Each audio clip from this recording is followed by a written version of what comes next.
Ao mesmo tempo, 4 grandes bancos sul-coreanos suspenderam discretamente a venda de prata sem coletivas de imprensa, sem explicações, e então a Samsung anunciou um avanço revolucionário na tecnologia de baterias. Nenhuma menção à prata, nenhum aviso sobre cadeias de suprimento, nenhuma discussão sobre matérias-primas. No entanto, nos bastidores, os cofres estavam esvaziando, os carregamentos estavam sendo redirecionados através de continentes e os bancos estavam fechando suas portas. Se a prata é apenas um metal industrial comum, por que as instituições mais poderosas estão agindo como se o tempo estivesse se esgotando? E o que elas sabem que o público não sabe? Para entender por que um único anúncio tecnológico pode abalar o mercado da prata, é útil dar um passo atrás e examinar como os mercados modernos de commodities realmente funcionam. Hoje, a maior parte da prata não é negociada como metal físico, mas como contratos. Os mercados futuros foram originalmente criados para estabilizar preços, permitindo que produtores e consumidores se protegessem contra riscos. Com o tempo, porém, esses mercados evoluíram para algo completamente diferente. Para cada onça de prata física armazenada em cofres, frequentemente existem centenas de reivindicações em papel circulando nos mercados financeiros. A propriedade existe nas telas, não nos armazéns. Essa distinção é importante porque os metais físicos obedecem às leis da geologia, enquanto os mercados de papel obedecem às regras da liquidez e da confiança. Quando a confiança se mantém, os contratos são liquidados em dinheiro e o sistema parece estável. Quando essa confiança se rompe, os participantes passam a exigir a entrega física, e é nesse momento que as escassezes se tornam visíveis. A prata carrega um peso histórico incomum dentro desse sistema. Durante milhares de anos, ela funcionou como dinheiro. Nos Estados Unidos, moedas de prata circularam lado a lado com o ouro até 1975, quando os metais preciosos foram removidos da moeda do dia a dia e substituídos por dinheiro puramente fiduciário. A partir desse momento, a prata foi oficialmente rebaixada de ativo monetário a commodity industrial. No entanto, a história raramente apaga funções tão facilmente. A última vez que a prata ameaçou a estabilidade dos mercados financeiros foi em 1980, quando os irmãos Hunt tentaram dominar o mercado. À medida que os preços dispararam, as bolsas responderam, não permitindo que o mercado se ajustasse naturalmente, mas mudando as regras no meio do jogo, restringindo compras e forçando os preços para baixo. A lição foi clara. Quando os metais desafiam o controle financeiro, a intervenção segue. O ambiente atual é fundamentalmente diferente. A prata não é mais impulsionada apenas por acumulação especulativa. Ela se tornou um insumo essencial para painéis solares, veículos elétricos, centros de dados e eletrônicos militares. A demanda está crescendo não porque investidores desejam prata, mas porque a tecnologia moderna depende cada vez mais dela. E quando um metal deixa de ser apenas um instrumento financeiro e passa a ser uma necessidade estratégica, as consequências vão muito além dos gráficos de preços. A escassez de prata que está se desenrolando agora não começou com um aumento repentino da especulação. Ela começou com uma restrição estrutural que poucos fora do setor realmente compreendiam. Em 2024, a demanda industrial global por prata atingiu 680,5 milhões de onças, impulsionada principalmente pelas tecnologias de transição energética e pela eletrônica avançada. No mesmo ano, a oferta total não conseguiu acompanhar, resultando em um déficit de 100,9 milhões de onças. Isso não foi um desequilíbrio isolado, mas parte de uma tendência que vem se formando há anos. Diferentemente do petróleo ou das commodities agrícolas, a produção de prata não pode ser ampliada rapidamente em resposta a preços mais altos. Quase 70% de toda a prata é extraída como subproduto da mineração de cobre, chumbo e zinco. As empresas de mineração não abrem novas minas de prata simplesmente porque o preço da prata sobe. Elas respondem à demanda por metais completamente diferentes. Como resultado, a oferta permanece rigidamente inelástica. Isso cria uma assimetria perigosa. A demanda acelera rapidamente quando novas tecnologias surgem, mas a oferta responde lentamente, ou não responde. O mercado pode parecer calmo na superfície, mas abaixo dela, os estoques se esgotam silenciosamente. Quando as retiradas dos cofres se aceleram sob essas condições, não se trata de coincidência. Elas são um sinal de que aqueles mais próximos da cadeia de suprimentos entendem que a reposição já não é garantida. Enquanto a oferta lutava para reagir, a demanda estava acelerando de maneiras que os modelos tradicionais de mercado não conseguiam capturar. A prata não é facilmente substituível em tecnologias avançadas. Sua condutividade elétrica incomparável a torna essencial para painéis solares, onde cada unidade exige quantidades precisas de pasta de prata. A mesma propriedade sustenta seu papel em veículos elétricos, infraestrutura 5G, centros de dados de IA e, cada vez mais, eletrônicos militares. À medida que o investimento global se deslocou para a segurança energética e o domínio digital, a prata passou silenciosamente de insumo industrial a recurso estratégico. Essa transição tornou-se visível no início de 2025, quando os estoques da Bolsa de Prata de Xangai colapsaram em 83% em questão de semanas. Para estabilizar as entregas, 660 toneladas métricas de prata foram enviadas às pressas da Ásia para Londres, um movimento extraordinário em condições normais. No entanto, os próprios cofres de Londres já estavam sob pressão, enfrentando pedidos crescentes de entrega e reservas em queda. Transferências desse tipo raramente ocorrem sem urgência. Metais são pesados, caros de segurar e lentos para mover. Quando atravessam continentes em alta velocidade, isso sinaliza estresse em algum ponto do sistema. O paradoxo é marcante. À medida que os governos promovem energia verde e tecnologia avançada, eles simultaneamente consomem os próprios materiais necessários para sustentá-las. E quando a demanda estratégica compete com os mercados abertos, o acesso raramente é distribuído de forma igual. As escassezes físicas, por si só, não explicam a magnitude da distorção visível no mercado da prata. O desequilíbrio mais profundo está na própria estrutura da negociação financeira. No papel, a prata parece abundante. Em bolsas como a COMEX, centenas de milhões de onças são negociadas diariamente por meio de contratos futuros. No entanto, essa liquidez é em grande parte sintética. Estimativas sugerem que para cada uma onça de prata física, podem existir de 100 a 400 onças em reivindicações de papel circulando simultaneamente. Esses contratos funcionam sem problemas apenas enquanto a maioria dos participantes aceita a liquidação em dinheiro em vez da entrega física. A história mostra o que acontece quando essa suposição falha. Em 1980, quando os preços da prata dispararam durante o episódio dos irmãos Hunt, a bolsa não permitiu que a oferta e a demanda se resolvessem naturalmente. Em vez disso, a COMEX introduziu a regra da prata número 7, restringindo abruptamente as compras e forçando liquidações.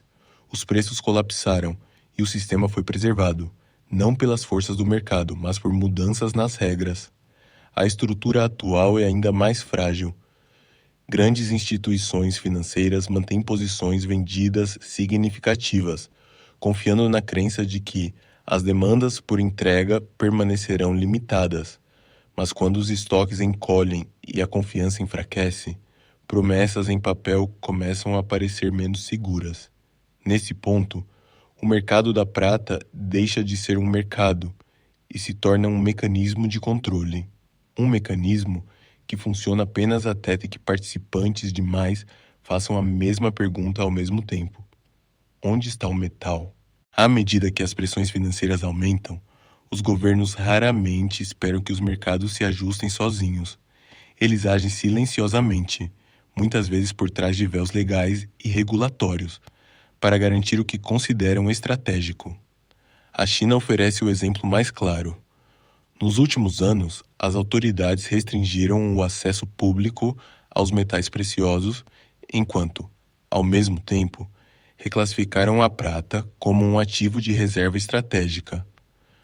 Fontes da indústria indicam preparativos para controles de exportação a partir de 2026, ecoando a estratégia anterior de Pequim com os elementos de terras raras. Quando a China apertou as exportações de terras raras, as cadeias globais de suprimento se fragmentaram quase da noite para o dia. A lição não passou despercebida pelos formuladores de políticas em outros países. A Coreia do Sul seguiu um caminho diferente. No início de 2025, 4 grandes bancos suspenderam indefinidamente a venda varejista de prata, citando condições de mercado. Nenhuma escassez foi oficialmente declarada. Ainda assim, o acesso simplesmente desapareceu. A Rússia, por sua vez, foi efetivamente excluída do London Bullion Market, forçando os fluxos de metal a serem redirecionados por canais alternativos. Cada uma dessas medidas reduz a liquidez enquanto aumenta a competição pelo suprimento restante. O que emerge é um padrão familiar. Quando os metais se tornam geopoliticamente sensíveis, os mercados abertos dão lugar à alocação estratégica. A participação pública diminui, o controle estatal se expande e a informação se fragmenta. Como alertou um analista, os mercados de papel podem sobreviver à volatilidade, mas não podem sobreviver à perda de confiança. E a confiança, uma vez quebrada, raramente retorna em silêncio. A trajetória atual do mercado da prata não é inédita. Padrões semelhantes surgiram sempre que um material crítico passou a ficar concentrado nas mãos de um número restrito de fornecedores. Os elementos de terras raras oferecem um paralelo marcante. Hoje, a China controla cerca de 70% da mineração global de terras raras e mais de 90% da capacidade de refino. Quando restrições de exportação foram introduzidas no passado, os preços dispararam, os fabricantes entraram em pânico e os governos correram para garantir cadeias alternativas de suprimento, muitas vezes a custos elevados e com sucesso limitado. O mundo aprendeu, tardiamente, que eficiência sem resiliência é uma vulnerabilidade. A prata agora apresenta os primeiros sinais da mesma dinâmica. Embora a mineração ser geograficamente dispersa, o refino, o armazenamento em cofres e a distribuição permanecem fortemente centralizados. À medida que os estoques encolhem, o poder se desloca dos mercados para os guardiões do acesso. As proporções de preços reforçam essa distorção. A relação ouro-prata, atualmente próxima de 79,1, está bem acima de sua média histórica de longo prazo, em torno de 69,1. Divergências desse tipo frequentemente sinalizam distorções de preço, não porque os mercados sejam irracionais, mas porque restrições estão sendo mascaradas. Quando o acesso e não o valor se torna o fator limitante, os preços perdem seu papel informativo. As consequências vão além dos investidores. Projetos de energia renovável enfrentam custos crescentes à medida que os insumos de prata se tornam mais difíceis de garantir. A produção de veículos elétricos encontra gargalos. Contratantes de defesa competem silenciosamente com a indústria civil por acesso prioritário. E nas bolsas financeiras, o risco de inadimplência cresce. Se apenas 10% dos detentores de contratos futuros exigirem entrega física, os estoques disponíveis podem se mostrar insuficientes. Nesse ambiente, a desigualdade se aprofunda. Nações com reservas estratégicas ganham alavancagem, enquanto aquelas dependentes de mercados abertos absorvem a volatilidade. Empresas com contratos de longo prazo sobrevivem. Os pequenos participantes são espremidos para fora. O que parece ser uma escassez de commodity transforma-se assim em um teste estrutural de estresse, revelando quem se preparou com antecedência e quem confiou em pressupostos que já não se sustentam. Quando surgem escassezes estruturais, não existem soluções simples, apenas compromissos e trocas.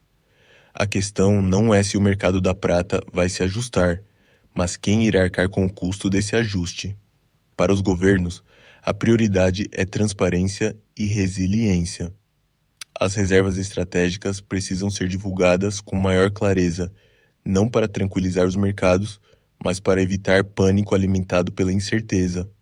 Ao mesmo tempo, países dependentes da importação de prata enfrentam pressão para localizar cadeias de suprimento, investir em capacidade de refino e acelerar programas de reciclagem, cujas taxas de recuperação ainda estão muito abaixo do potencial tecnológico. A indústria enfrenta escolhas ainda mais difíceis. Fabricantes de baterias, lithium e empresas de energia renovável já estão experimentando tecnologias de economia de prata, reduzindo a quantidade de metal usada por unidade. Outros exploram materiais alternativos, embora poucos consigam igualar o desempenho da prata sem sacrificar eficiência ou durabilidade. Essas transições levam tempo, e tempo é exatamente o que os mercados restritos não têm. Para os investidores, a distinção entre exposição e propriedade torna-se crítica. Contratos futuros e produtos negociados em bolsa oferecem liquidez, mas dependem de sistemas que pressupõem oferta abundante. A prata física, por outro lado, reflete restrições do mundo real, custos de armazenamento, limites de transporte e risco de entrega. Em períodos de estresse, essas fricções não são desvantagens, são sinais. Olhando para frente, os cenários de preços divergem acentuadamente. Em um cenário base, analistas como o Bank of America projetam a prata alcançando 75 a 100 dólares por onça até 2026, impulsionada apenas pela demanda industrial. Em um cenário de alto estresse, no qual a confiança nos mercados de papel se deteriora, preços entre 120 e 170 dólares tornam-se concebíveis. Um cenário de baixa ainda é possível caso grandes reservas estratégicas sejam liberadas, embora tais ações tendam a ser temporárias e politicamente custosas. O futuro da prata não será decidido por previsões, mas por escolhas de política e por quão rapidamente as instituições se adaptam a um mundo em que o acesso importa mais do que essa abundância. A escassez de prata que está se desenrolando segue um padrão histórico familiar. Primeiro, estabelece-se um sistema construído com base na eficiência e não na resiliência. Em seguida, manipulações financeiras prolongadas mascaram desequilíbrios crescentes. Depois, o fornecimento é silenciosamente apertado à medida que atores estratégicos se movem à frente da percepção pública. Por fim, a pressão se acumula até que a confiança se rompe. Hoje, o mercado da prata parece firmemente inserido no terceiro estágio desse ciclo. Estima-se que 820 milhões de onças de déficits acumulados já tenham remodelado os estoques em todo o mundo. Retiradas de cofres, controles de exportação e restrições de acesso não são eventos isolados, são respostas coordenadas a uma limitação compartilhada. Se esse processo terminará em um ajuste gradual ou em uma disrupção abrupta, dependerá de decisões tomadas longe do olhar público.